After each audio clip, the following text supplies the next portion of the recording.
Assalamualaikum warahmatullahi wabarakatuh. Selamat pagi anak-anak hebat kelas 4. Jumpa lagi di channel Forbud Secang. Hari ini kita akan belajar bersama Bu Sasti ya. Sebelum kita memulai pelajaran hari ini, marilah kita berdoa terlebih dahulu. Berdoa mulai. Selesai. Anak-anak, Ibu Guru tidak bosan-bosannya mengingatkan kalian untuk tetap mematuhi protokol kesehatan dengan menerapkan 3M supaya kita semua terhindar dari virus corona. Sudahkah kalian mandi dan sarapan?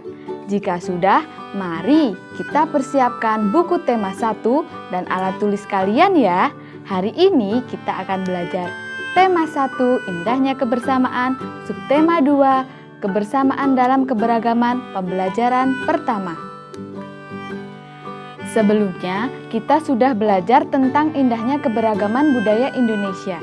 Sekarang kita akan belajar tentang menjalin kebersamaan dalam keberagaman beragama. Tujuan pembelajaran kita hari ini yang pertama, setelah membaca, siswa mampu mengidentifikasi gagasan pokok dan gagasan pendukung setiap paragraf dari teks tulis dalam bentuk peta pikiran dengan mandiri. Yang kedua, setelah percobaan, siswa mampu menjelaskan proses terjadinya bunyi dari sumber bunyi hingga ke indera pendengaran dengan membuat laporan dengan sistematis. Yang ketiga, setelah diskusi dan membaca, siswa mampu menjelaskan pengalaman sikap toleransi dan kerjasama antar teman berbeda agama sebagai identitas bangsa Indonesia dengan sistematis. Yang keempat, setelah diskusi dan membaca, siswa mampu mengomunikasikan pengalaman sikap toleransi dan kerjasama antar teman beda agama sebagai identitas bangsa Indonesia dengan sistematis. Pada pembelajaran sebelumnya, kita sudah belajar tentang gagasan pokok dan gagasan pendukung ya. Masih ingatkah untuk cara mencari gagasan pokok dan gagasan pendukung? Bagus! Selanjutnya, mari kita baca bacaan berikut ini. Bekerja sama dalam keberagaman. Edo dan kelima temannya mendapat tugas untuk melakukan percobaan tentang bunyi. Sepulang sekolah, mereka berkumpul di rumahnya. Setiap orang sudah menyiapkan peralatan yang dibutuhkan. Lani dan Siti membawa beberapa kaleng yang sudah dilubangi. Udin dan Beni membawa benang kasur. Mereka berkumpul di halaman depan rumah. Keenam sekawan siap bekerja sama melakukan percobaan. Saat percobaan akan dimulai, tiba-tiba terdengar azan. Siti dan Udin meminta izin teman-temannya untuk sholat. Teman-temannya mengizinkan mereka untuk melakukan ibadah. Edo meminjamkan ruang makannya untuk digunakan Siti dan Udin sholat. Meskipun Edo beragama Katolik, ia tidak keberatan rumahnya dipakai untuk sholat. Beni yang beragama Kristen, Dayu yang beragama Hindu, dan Lani yang beragama Buddha menunggu dengan sabar temannya beribadah. Keenam sahabat selalu menghargai satu dengan yang lainnya. Tiba saatnya keenam sekawan melakukan percobaan. Setiap orang menunjukkan tanggung jawabnya dalam bekerja.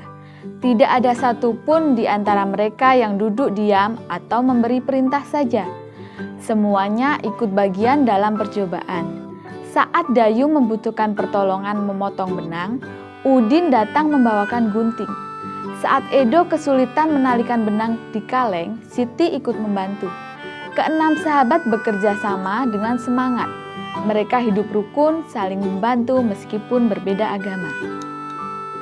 Nah, setelah kalian membaca bacaan di atas, selanjutnya carilah gagasan pokok dan gagasan pendukung.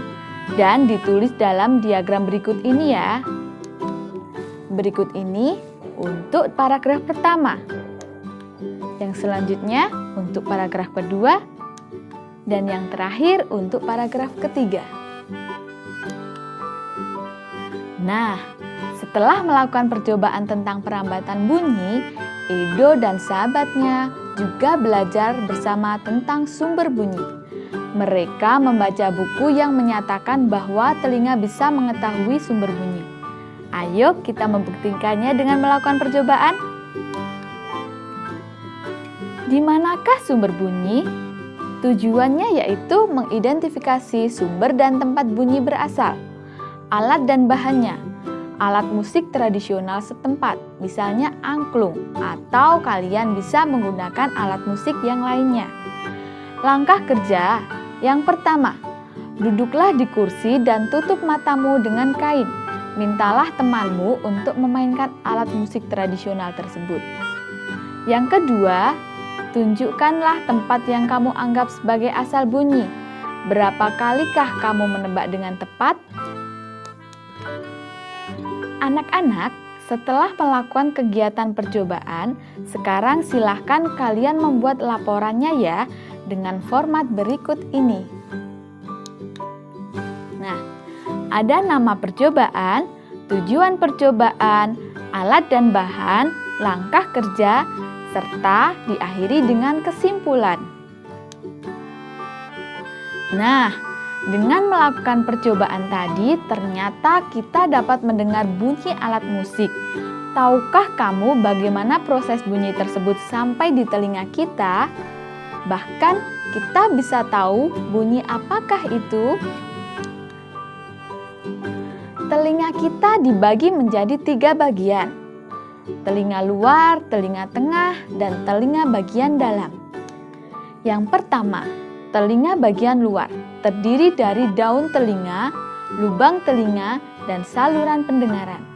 Daun telinga tersusun dari tulang rawan. Daun telinga berfungsi untuk menangkap gelombang bunyi dan melindungi telinga dari kotoran. Yang kedua, lubang telinga. Lubang telinga terletak di pangkal daun telinga. Lubang telinga berfungsi sebagai tempat masuknya bunyi ke dalam telinga. Yang ketiga, saluran pendengaran. Saluran pendengaran menghubungkan lubang telinga dengan gendang telinga. Saluran pendengaran berfungsi untuk meneruskan gelombang bunyi ke gendang telinga. Yang selanjutnya yaitu telinga bagian tengah, dibagi menjadi gendang telinga atau membran timpani. Gendang telinga berupa selaput tipis yang peka terhadap bunyi. Gendang telinga akan bergetar saat menerima gelombang bunyi.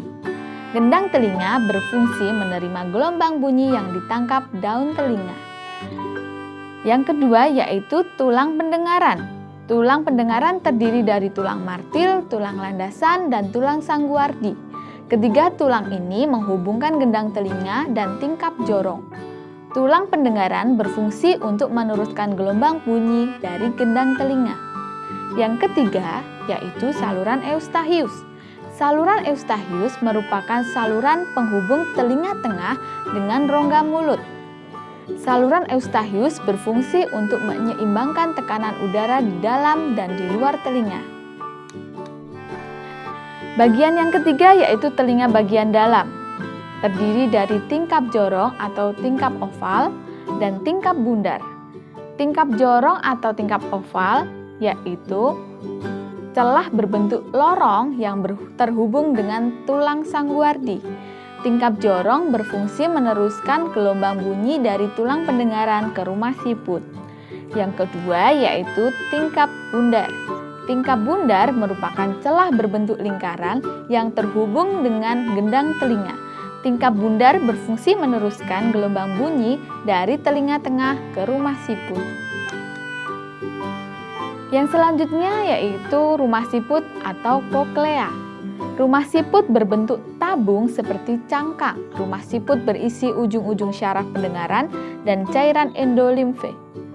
Rumah siput berfungsi menerima gelombang bunyi yang menjadi rangsangan bunyi untuk diteruskan ke otak. Yang selanjutnya yaitu saluran setengah lingkaran. Saluran setengah lingkaran terdiri dari 3 saluran yang terhubung dengan tingkap jorong. Saluran setengah lingkaran berfungsi sebagai alat keseimbangan tubuh. Sekarang, mari kita pelajari bagaimana cara kerja telinga sehingga kita dapat mendengar. Setiap bagian telinga memiliki fungsi masing-masing agar kita dapat mendengar bunyi. Gelombang bunyi yang merambat melalui udara ditangkap oleh daun telinga. Gelombang bunyi masuk melalui lubang telinga dan diteruskan saluran pendengaran. Lalu gelombang bunyi akan menggetarkan gendang telinga. Getaran diteruskan tulang pendengaran melewati tingkap jorong dan tingkap bundar. Selanjutnya, getaran sampai di rumah siput dan menggetarkan cairan endolimfe. Getarannya lalu merangsang ujung syaraf pendengar. Rangsangan bunyi dari syaraf akan sampai di otak kita. Akhirnya, kita dapat mendengar bunyi. Dengan indera pendengar, kita dapat mendengar bunyi-bunyi yang berbeda. Keanekaragaman bunyi yang berasal dari tempat ibadah dapat pula kita dengarkan. Indonesia merupakan negara yang memiliki keragaman agama. Agama tersebut dibawa dan disebarkan oleh para pedagang dan penjajah yang masuk ke Indonesia. Saat ini ada 6 agama yang diakui, yaitu Islam, Katolik, Kristen, Hindu, Buddha, dan Konghucu. Keenam agama tersebut sudah menjadi bagian dari identitas bangsa kita. Meskipun memiliki keragaman agama, masyarakat Indonesia tetap hidup rukun dan bekerja sama. Seluruh warga negara memiliki kewajiban untuk menjaga kerukunan dalam keragaman yang telah menjadi identitas bangsa. Sebagai warga negara yang baik, kita juga harus menjaga kerukunan antar umat beragama. Berikut cara menjaga kerukunan dalam keragaman agama. Yang pertama, tidak mencela dan merendahkan agama lain. Yang kedua, tidak memaksa orang lain untuk berpindah agama. Yang ketiga, menghormati dan menghargai agama yang dianut orang lain. Yang keempat, mengamalkan ajaran agama masing-masing dengan sebaik-baiknya. Yang kelima, tidak saling mengganggu ibadah orang-orang yang berbeda agama. Sekarang anak-anak, ceritakan pengalamanmu memiliki teman yang berbeda agama. Perbedaan apa yang kamu ketahui? Bagaimana sikapmu terhadap perbedaan tersebut? Tuliskan pada buku tugasmu ya. Anak-anak, hari ini kita sudah belajar apa saja ya? Ya, betul. Kita sudah belajar tentang gagasan pokok dan gagasan pendukung, bagian telinga serta fungsinya, dan cara menjaga kerukunan dalam keberagaman beragama. Terima kasih sudah belajar bersama channel For Good Secang. Jangan lupa like, komen, subscribe, dan aktifkan tombol lonceng supaya kalian selalu menerima pemberitahuan jika sudah ada pembelajaran baru dari Bapak Ibu Guru ya. Anak-anakku, cukup sekian pembelajaran kita hari ini. Anak-anak, tetaplah patuhi protokol kesehatan, makan makanan bergizi, dan olahraga supaya tubuh kita tetap sehat. Sampai jumpa di pembelajaran selanjutnya. Wassalamualaikum warahmatullahi wabarakatuh.